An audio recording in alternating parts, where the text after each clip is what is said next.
So I'm doing Snowdon once today, as normal people do. And my cousin is doing it twice today because she's training to do Mount Blanc in July.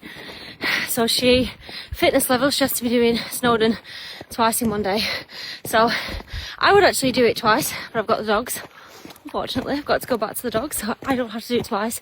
But yeah, so we're trying to get up there as fast as we can, because fitness levels, when she's doing Mount Blanc, she needs to be super fit. And she's doing it for charity as well, so I'll tag her in it.